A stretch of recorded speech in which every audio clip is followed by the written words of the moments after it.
Well, I bought a boat anchor off of eBay.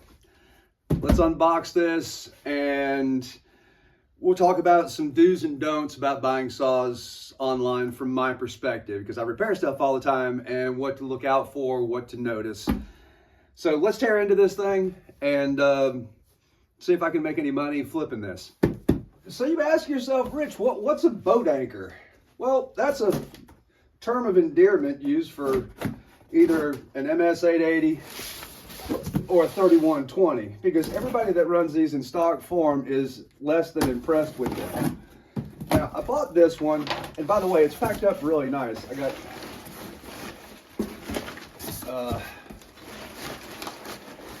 that's awful festive. Well, it smells nice. Jesus.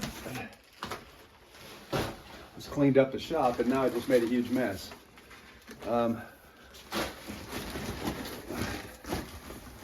industrial bubble wrap.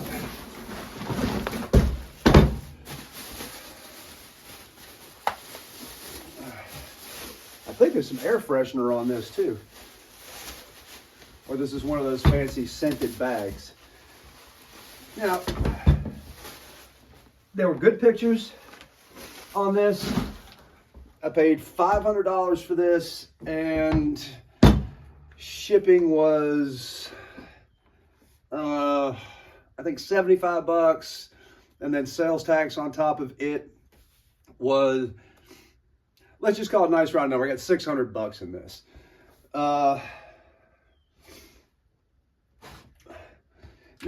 the good thing about this 088 with the cast iron muffler, excuse me, cast aluminum muffler, these sound awesome.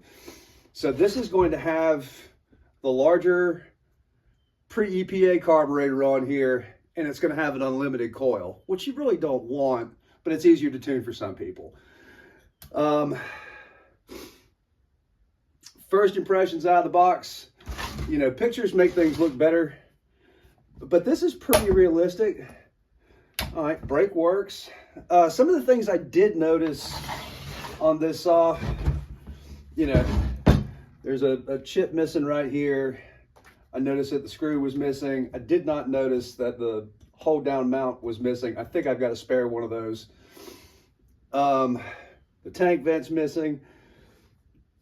And the pictures were good enough where this lower bolt hole for the dog is wallered out pretty good. That's going to be a tough one. We may have to use, I don't know if a regular helicoil will fit, or we'll have to use a larger time cert. So let's tear this thing down and see what else it needs. I'm going to show you up close, and this gives me a little concern. So if you look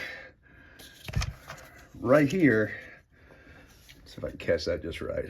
So that's where the contact is, and it looks like we may have made contact with the ignition coil.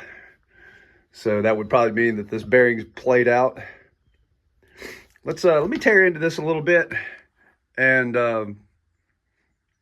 I'll show you what I find. Well, we've got a missing fin here on the flywheel, but that won't hurt anything. There's no play in the flywheel, so I don't know why it was making contact with the ignition coil, or maybe it's just close enough. Here, let me.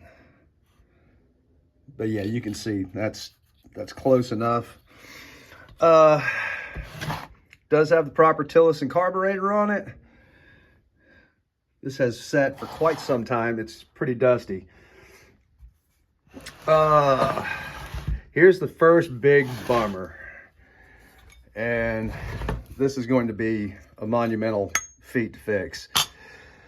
All right, so there's the lower bolt hole. It is wallered out. And then what I couldn't see in the pictures with the guide plate here, this is the upper hole for the inner dog. That's a bummer. You can't just buy a case half. You have to buy the entire crankcase. Let me dig a little deeper into this. The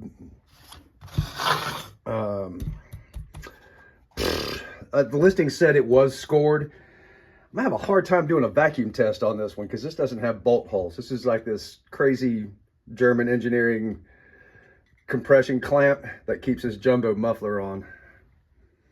Well, after the bad news, I got a little bit of good news. I don't know if here, let me grab my flashlight.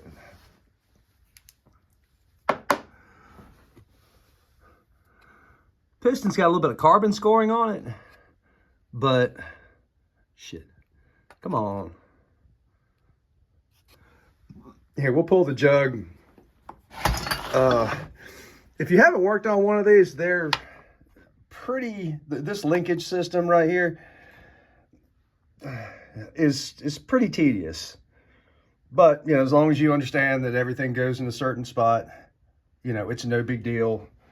You've got a contact here for your kill switch. And all this stuff needs to just fall into place, and these linkages go hand in hand, and you know, your impulse line snakes through here and your fuel line snakes underneath, and yada, yada, yada. So let me get the carb pulled, and we'll pull the top end and see what we look like. Okay, so we don't look too terribly bad. There's some light scratching, and I would have thought that was some carbon scoring, but I think this is just plain and simple like dirt ingestion, because it's worse over on this side. You know, the rings are free.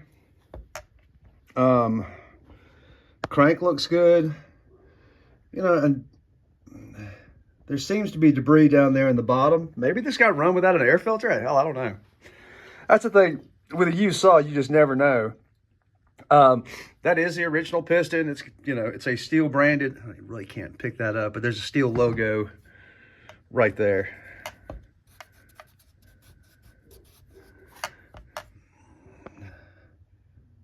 There it is. Cylinder looks great. This has not been cleaned up by anybody. You know, again, there's some very light scratches, but the plating seems to be in perfect shape. The boot seems to be, it's a little stiff, but it's not bad. These fuel lines and impulse line are pretty stiff, especially the fuel line. Fuel line's harder than woodpecker lips. There's no rubber left. That feels more like hard plastic. Missing a pin that goes right there. That's no big deal. Those are pretty common on everything else. The recoil setup. This thing's gonna need a new rope rotor. These are all wore out.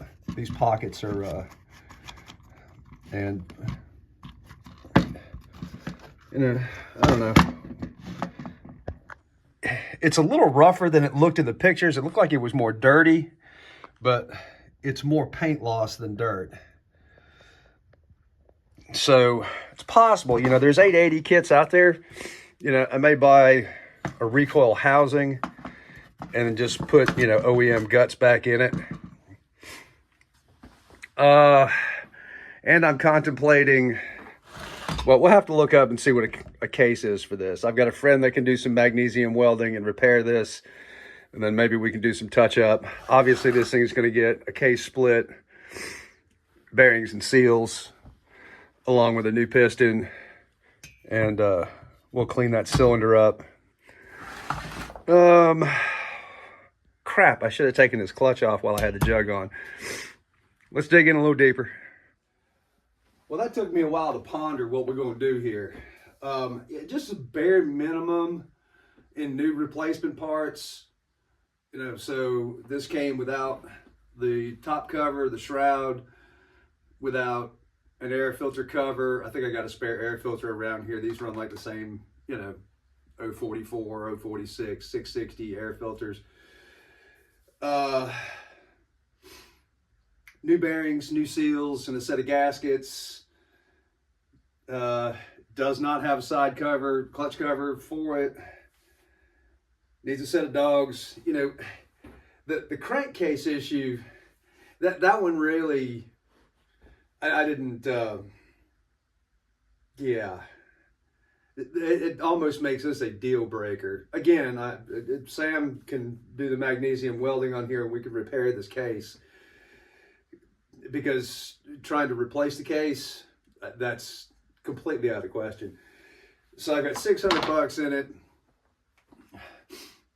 And just to get this in tip-top condition and running with a Meteor piston, not a factory piston, everything else OEM, no Chinesium, that's another $412 in parts. So now we're at $1,000, no labor, no bar, no chain. I've got a spare bar that I can use for testing or whatever, but it's an ugly Betty bar, so it's not going to do well. I'm on the fence. Should I part this out? I think top retail for this is going to be about $1,300, $1,400 on eBay. And you have to remember, eBay is going to take 13% of that. So whatever the total value of the entire listing is, so if it's $1,300 and $50 for shipping and then sales tax, all those numbers add up to whatever the final payment was. They take 13% of that. So that's $130 on 1,000. Simple math for 10%, and then another. So we're looking at like $200 to sell this on eBay, and then can I sell this locally? There's really not. I don't know if there's a market for that here. I'll have to ask around. I got more questions than I got answers since the last time, the last clip I did, and started pulling pricing on parts and scratching my head and looking at some used options and then seeing what's sold. Do I part this out? There's a lot of good here that has a lot of value, but this is going to be like every once in a while I'm going to sell a part or piece off of this if I part it out. I haven't lost any money, but I don't know if I just want to go all in. And then I thought, okay, well, what if I do performance work to it? There's some value add. Maybe I can get a few more bucks on the back end on this, because that's all labor. I don't know. Dang it.